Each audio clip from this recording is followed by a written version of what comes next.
When the Israelites eventually did reach the Promised Land, the first thing they were commanded by God to do was to destroy all the altars and images that had been set up there by pagan tribes to honor Baal and Asherah. Once more we see an assistance from God that their camp is kept clean.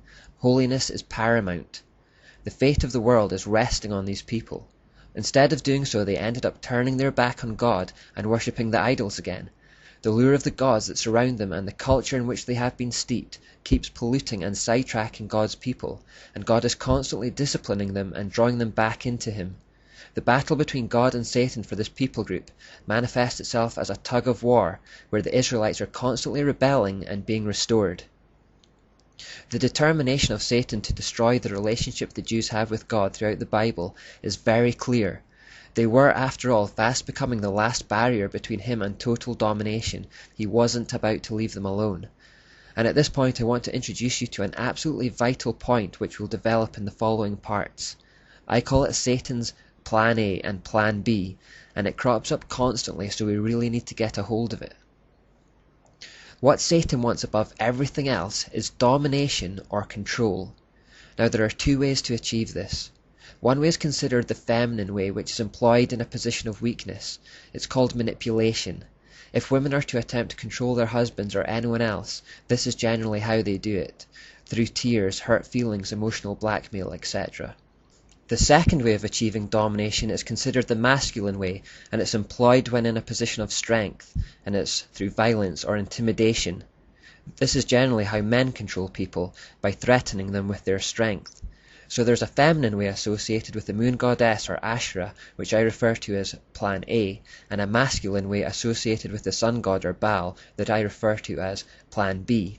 But both techniques are aiming for the same satanic end, which is control or domination. Now, up until this stage of human history, Satan had always managed to get his way with Plan A, subtle manipulation. He appealed to the pride of the angels, and a third followed him. He appealed to the pride of Adam and Eve, and the same thing happened. After the flood, he managed to influence Nimrod and Semiramis, and satanic polytheism began filling the earth. He must have felt pretty pleased with himself, because in the time period between Adam and Moses, human beings had actually been very easy pickings for him. He'd been able to sway pretty much whoever he wanted, whenever he wanted, without much resistance at all.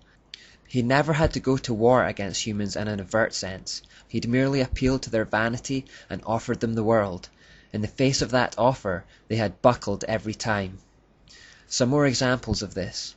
When the Muslim prophet Muhammad first established Islam, his initial approach to the Jews was the same. Muhammad tried to be subtle about introducing his false religion into their midst. He claimed he served the same God as them and was a prophet. This was Plan A.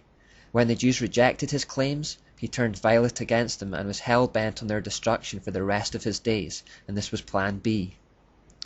When Jesus was in the wilderness prior to the commencement of his ministry, Satan tempted him with Plan A. He promised him land, wealth, and status. When Jesus turned him down, Satan saw to it that he was crucified. This was Plan B. When Edmund finds himself in Narnia in The Lion, the Witch and the Wardrobe by C.S. Lewis, the White Witch is charming and polite, offering him Turkish delight and hot chocolate. This is Plan A.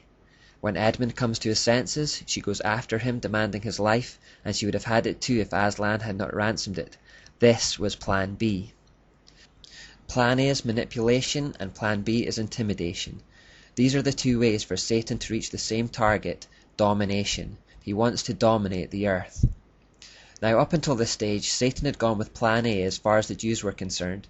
He thought they could be swayed and tempted to follow him like the rest of the world if he pitched it just right. He was wrong. It had won him some battles, but it just wasn't winning him the war. God was determined enough to keep restoring them to him, to keep drawing them back into him, and to keep forgiving them, no matter how many times they strayed. And so Satan has regularly switched to Plan B. Across the world and throughout history, the Jews have frequently been threatened with extermination, enslavement, and persecution. Hatred of the Jews in nations, organizations, and individuals is often a telltale sign of Satan's influence behind the scenes.